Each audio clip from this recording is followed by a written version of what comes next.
Mishcon Academy digital sessions.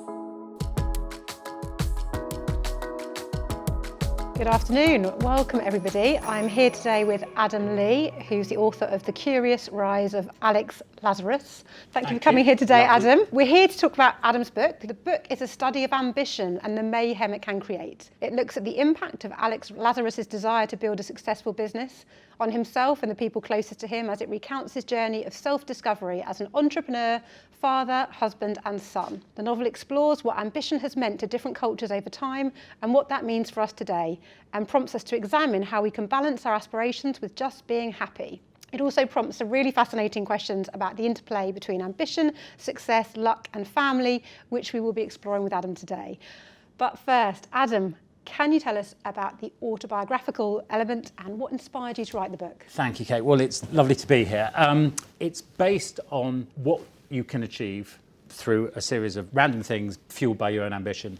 And many, many years ago, with a very good friend, we were walking in the park with our then eldest children, who were only 2, and it was 1999, and it was the year of the first .com. And at that time, it was the wild west of .coms, because it was dial-up internet, which didn't work, but huge aspirations that the internet was going to change everything. And we felt that we needed to have an idea ourselves. And we were watching our kids sort of fall off a climbing frame. And we thought, okay, let's launch, we're great dads, let's launch a parenting website. We then brainstormed this idea for a startup. We met for about 2 months, and then we actually had our second children, and the chaos of a second child took over. He got promoted and was the youngest board member of M&S, and I got given a new toilet roll account to work on, so he did much better than I did, and it never happened. And we always joked, we're very close friends still, we always joked about what happened, what our fortune could have been. And one day, I was lying in the bath planning to write a novel, which is how I spent the last 30 years, because the other thing you should know is I'm an English graduate and I always wanted to write a book. And so this is actually the culmination of a desire to write a book and sort of half an idea I had about a world I lived in. And I thought, you know what, let's imagine what could have happened. So the book is obviously set a little bit later. It's set in 2012 onwards. And so I just wrote this imaginary tale of what if we'd have launched this startup and what would have happened. And that's the sort of autobiographical element. And what's worked out nicely for me is that it's allowed me to fulfill an ambition of writing a book and to write about the concept of ambition, which actually professionally I found fascinating for a long time. I mean, what's so interesting is that one of the key themes for the book is ambition and what that means for different people. And Alex, the main character, asked this question.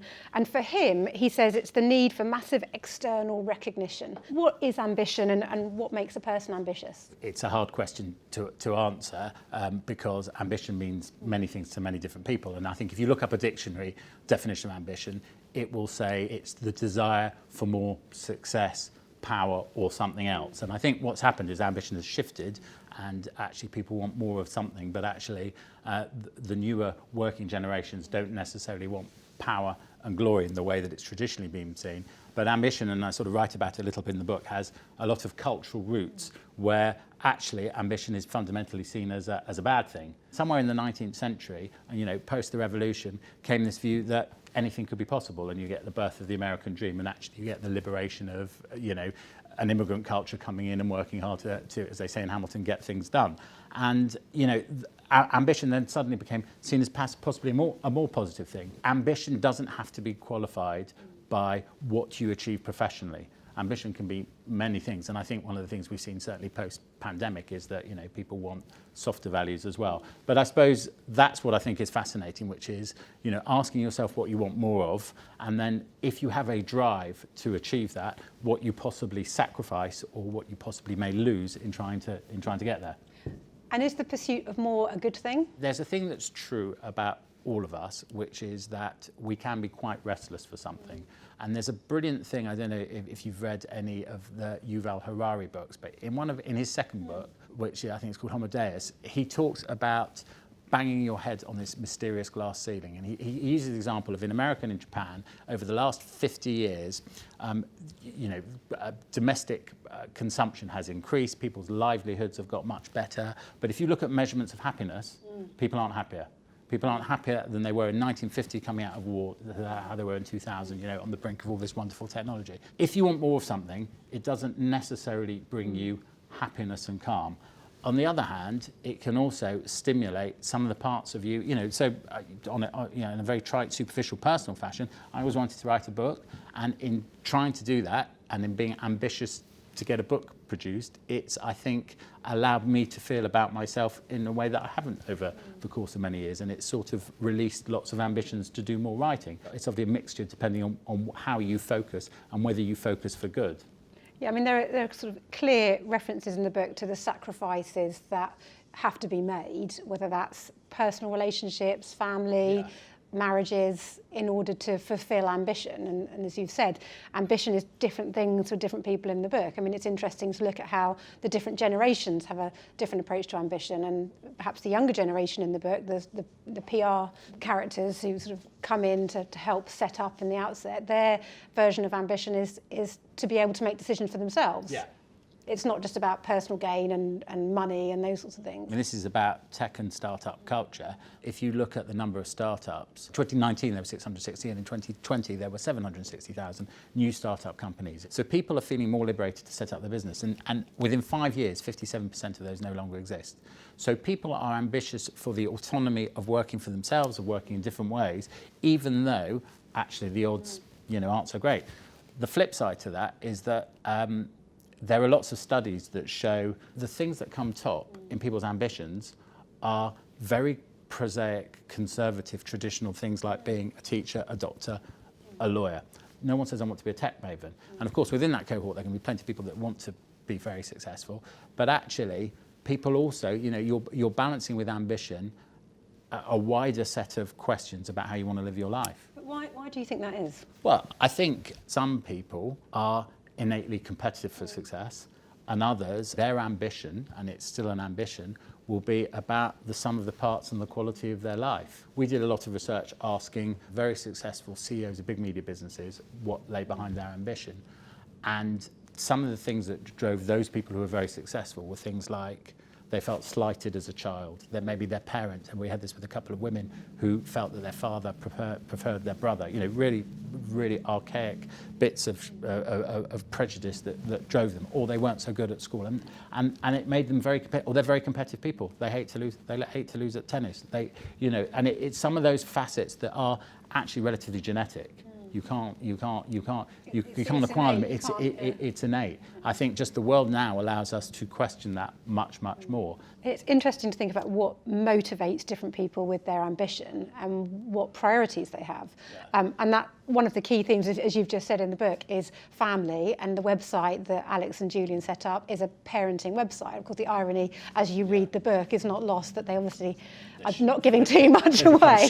They become shit parents and neglect their spouses and their children, and sort of clearly there are elements of their lives that have to be sacrificed in order to fulfill or keep striving to fulfill their ambition. There's a lot in the book about parents, about the relationship between the two main characters and their children, but also Alex's relationship with his own father. So, I mean, what do you think makes a good parent? I think the question is not what makes a good parent, but I think it's about the balance you want to create in your life as a parent. And that's why, the irony of the Premium Parent has a motto written in this book called family first.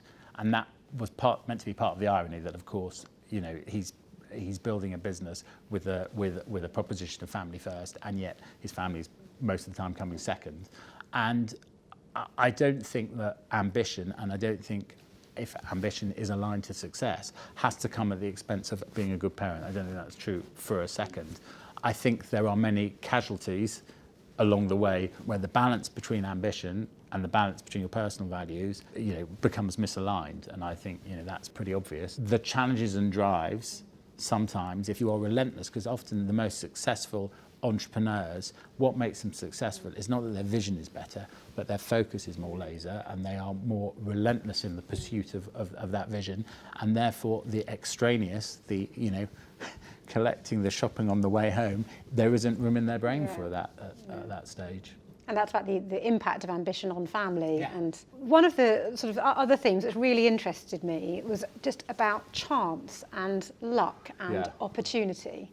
And so much of what happens in the job, these tiny little, I mean, the whole essence of the book is based on a chance conversation at a children's playground. Yeah. Tiny little instances which could easily not have happened. You could have been 10 minutes earlier, 10 minutes later. And just what element do you think sort of chance and luck I think there's a brilliant John Paul Getty quote which says, secrets of success, rise early, work hard, strike oil. And and I think the two, but yeah, you've got to have an element of that. Do you think you need luck to be successful? Yeah, I think you probably do, because I think most people along the way will be able to, Facebook will be able to appoint, Mark Zuckerberg will be able to appoint in time where one thing made it resonant to that moment in time. It wasn't about how well it was coded, or it wasn't about, and again, we've all seen The Social Network, and we all saw how it started and why it started, and part of it was, it was he wanted to meet girls, and somewhere along the line you get a perfect, you get a perfect storm. As well as sort of luck, there are big questions of morality. Yeah. And about success and ambition and morality.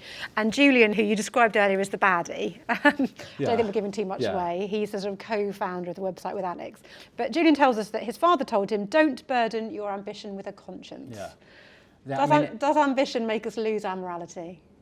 It can do. I mean, that is the short answer. It doesn't have to. I mean, and we're talking about ambition in a linear corporate sense of wanting to achieve more in a professional capacity. There was a brilliant phrase used about a colleague of mine when I first started in advertising, and a very influential advertising person turned to this colleague and said, "Do you know what your trouble is?